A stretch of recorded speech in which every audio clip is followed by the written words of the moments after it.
tienen acá, madrugadores cesantes. ¿Por qué? Porque el texto bíblico, ustedes lo escucharon, ¿de qué hablaba? De los 11. Del envío que hace Jesucristo. Ya, a los 11. ¿Qué más podemos sacar de ese texto? ¿Cuándo lo envían? Partamos de esa base, veamos el contexto. ¿Cuándo será eso? ¿En qué momento será? Siempre. Ya, pero ese texto, ¿en qué momento lo podemos marcar históricamente? Después de la resurrección. Brillante, después de la resurrección. O sea, nos vamos a fijar que este texto le llega a Jesús ¿en qué momento? En el momento de la resurrección. Y es importante ver el contexto. ¿Qué pasó antes de la resurrección? ¿Se acuerdan qué hicieron los apóstoles? Los 11 que hicieron Se dispersaron. se dispersaron. O sea, escuchamos un texto misionero después de la traición de los 11, lo cual no es un hecho menor. Uno cuando va viendo la traición de los apóstoles, uno puede ver su propia vida. Cuando yo leo los evangelios y voy leyendo la pasión a modo personal, me veo reflejado yo, y veo reflejado mi propia vida y la vida de la iglesia. Uno se da cuenta que los discípulos, y aquí nos metimos en el tema, los discípulos son un reflejo de la iglesia. Los discípulos somos todos nosotros. Y los discípulos, en el momento de la cruz, brillaron por su ausencia. En el momento de tener que estar con el maestro, se fueron. Se fueron porque tenían miedo, porque la fe no estaba firme, se fueron porque a lo mejor les daba susto lo que venía en adelante. Al igual que nosotros. Muchas veces nuestra fe en los momentos de prueba, en los momentos de lucha, nuestra fe decae. Hoy día el Evangelio nos quiere animar, justamente a eso, a que nuestra fe sea sólida para alcanzar la santidad. Y este texto, yo encuentro a Jesús un pillo. Jesús es un gallo, por algo hijo de Dios, por algo es Dios, con una elocuencia muy grande. Y Jesús sabe por qué hace las cosas. Y Jesús le da este mandato a los discípulos, ¿por qué? Porque confía en su humanidad. ¿Y qué significa eso? Porque Él sabe que este discurso, esta misión, les cae de cajón a ellos para que no se crean más de la cuenta, para que no se crean el hoyo del qué. Los discípulos, en ese momento que Jesús los manda a misionar, no tienen de qué van a gloriarse. Ellos ya habían metido la pata, como se dice en buen chileno. Ellos ya habían traicionado a Jesús. Por lo tanto, la misión no recaía en sus brazos. La misión no era un logro, sino que la misión era un mandato. Escuchemos de nuevo la primera parte del texto. ¿Qué os pega? Los 11 discípulos fueron a Galilea, al monte que les había indicado Jesús. Al verlo, se postraron, pero algunos dudaron. Dudaron. Estamos hablando que los discípulos recién habían metido la pata. Los discípulos habían abandonado al maestro, pero ojo, seguían dudando. ¿Y qué nos quiere decir eso? Que nuestra fe, hermanos, nunca es una fe del todo sólida. Uno de repente puede vanagloriarse de eso y decir, no, yo soy un hombre de fe, yo soy madrugador, yo me levanto todos los sábados a las 4 de la mañana, a las 7 de la mañana, yo voy a rezar siempre, yo soy un hombre de oración. Pero los discípulos nos enseñan justamente que nuestra fe siempre tiene que ir progresando. Que nuestra fe, no importando los golpes, ojo, los 11 discípulos se habían caído súper feo, los 11 discípulos habían recibido el perdón de Jesús, pero su fe seguía dudando. Y si uno sigue leyendo los evangelios y se pasa a los hechos de los apóstoles, nos vamos a dar cuenta de que los discípulos todavía no tenían una fe consolidada. Y eso para nosotros hoy día como iglesia es un componente menor. Saber que somos siempre peregrinos en formación, que somos siempre discípulos en formación y que siempre necesitamos la oración y siempre necesitamos el apoyo de Dios para ir creciendo en la fe. Porque la duda, la certeza en la fe no existe. Y la certeza no existe porque somos hombres. ¿Qué significa que somos hombres? Que nuestro conocimiento es limitado. Aunque que seamos muy capos en algún área, la medicina, la ciencia, la arquitectura, en lo que sea, frente al misterio de Dios, nos tenemos que colocar descalzos y rendirnos frente al misterio. La pregunta, un poco para dialogar, para que esto no sea un monólogo. ¿Qué piensan ustedes? ¿Somos nosotros conscientes vamos alimentando nuestra fe, ¿o no? Día a día. ¿Ya? ¿Y cómo lo podemos hacer para alimentarla? A través de la oración. A través de la oración, ¿ya? ¿Cómo más? A través de los madrugadores. Ya, los madrugadores, un buen aliciente. ¿Cómo más?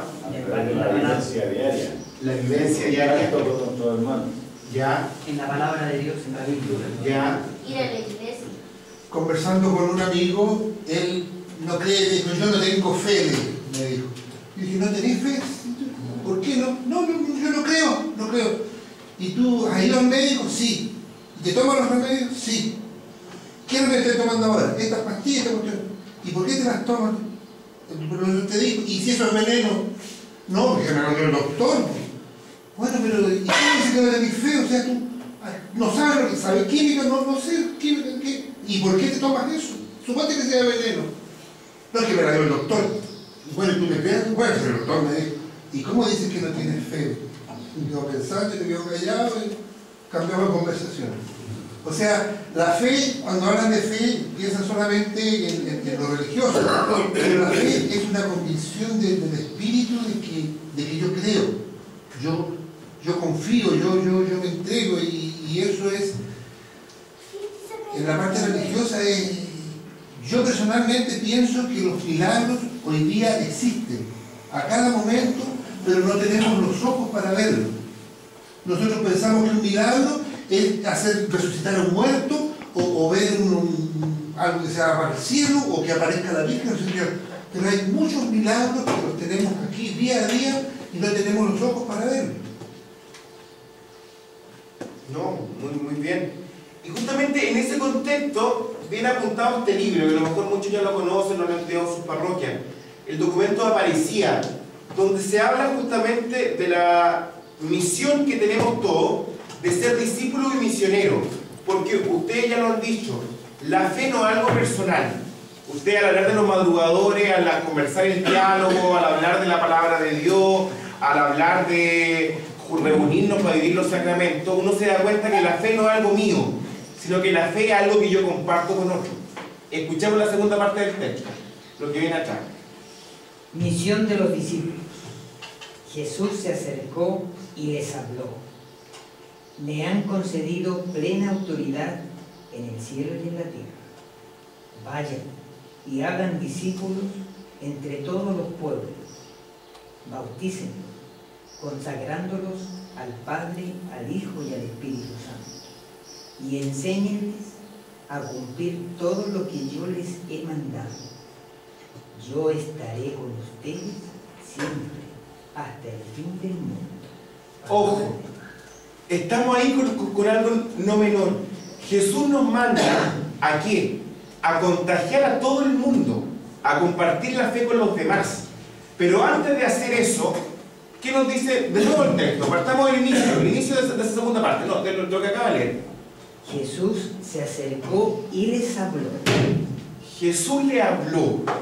O sea, nosotros somos llamados a compartir la fe. Pero para compartir la fe se hace esencial, primeramente, tener yo un contacto con Dios.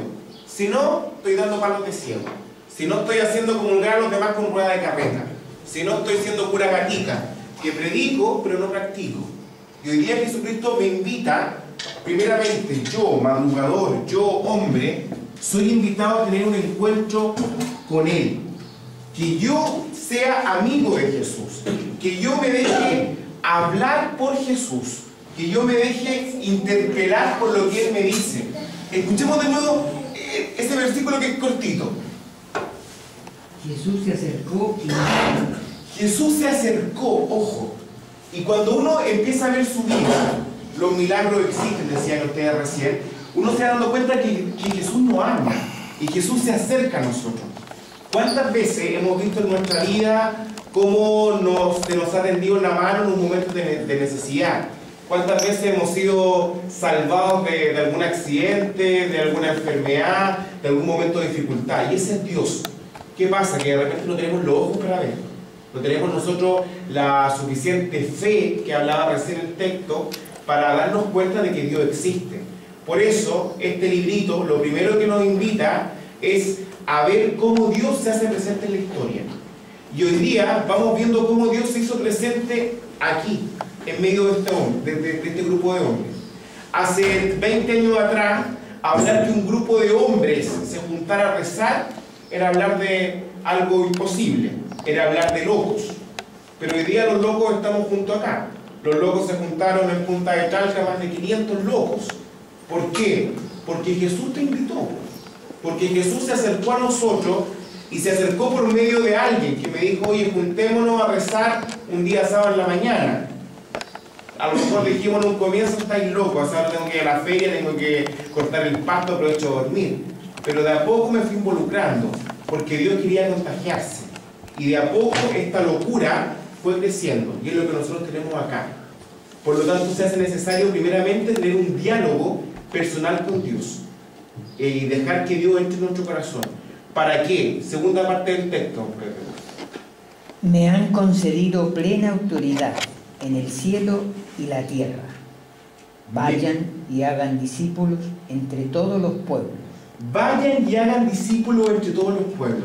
Esa es la misión de nosotros, chiquillos. El grupo de los madrugadores no puede ser un ente cerrado. No podemos ser el grupo de los perfectos. ¿Por qué?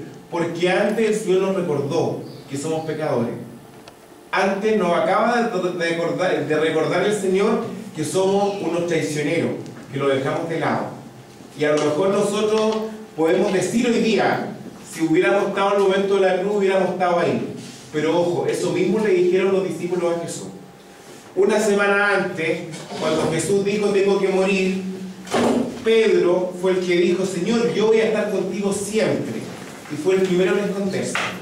Y al igual que Pedro, nosotros también, en muchas ocasiones, no nos vamos a ver la suerte entre gitanos, hemos dejado a Jesús de lado. Muchas veces nos hemos dejado llevar por las tentaciones del mundo. Y tentaciones no me refiero solamente a las tentaciones de la carne, sino que a las tentaciones de repente de dejar la oración, de descuidar los sacramentos, de no confiar en el poder de Dios presente en la confesión, en la misa. Hemos descuidado a Dios. Y por eso Jesucristo hoy día nos invita a estar con Él, para estando con Él, ser capaz de contagiar esta locura de Dios a los hombres. Y eso es lo que nos recuerdan acá los obispos en Aparecida. Ojo, la iglesia no somos los curas. Los curas vamos hoy día en bajada en número. La iglesia hoy día la llevan ustedes, la llevan los laicos. Y cuando un grupo de hombres es capaz de asumir la conducción de una parroquia, significa que hemos escuchado la voz de Dios. Cuando ustedes son protagonistas de la fe dentro de la comunidad, eso impacta. Yo hoy día andaba de un lado para otro y una señora que siempre nos faltan las curiosas me decía, ¿por qué andan tantos hombres en el pueblo? No sé si andaría buscando novio o qué. ¿Ya? Yo le decía, no, ellos vinieron a rezar, andan en un encuentro de oración. Se quedó sorprendida. O sea, de a poquito esto va pegando. Va pegando, ¿por qué? No por nosotros. No somos la última chupada del mate. ¿Por qué? Porque anteriormente Jesús nos dice, yo estoy con ustedes. Yo tengo autoridad. No te creáis el cuento, nos dice Jesús. Tú no soy aquí el que descubrió la pólvora. Tú eres simplemente mi discípulo. La pregunta para compartir. ¿Somos nosotros responsables de esa misión? Hemos captado que Jesús nos manda a ser discípulos misioneros y Jesús nos dice a nosotros que vayamos a anunciar la palabra. ¿Somos misioneros de Cristo como madrugadores? Tiro la pelota. Absolutamente. ¿Ya? ¿Y cómo vivimos?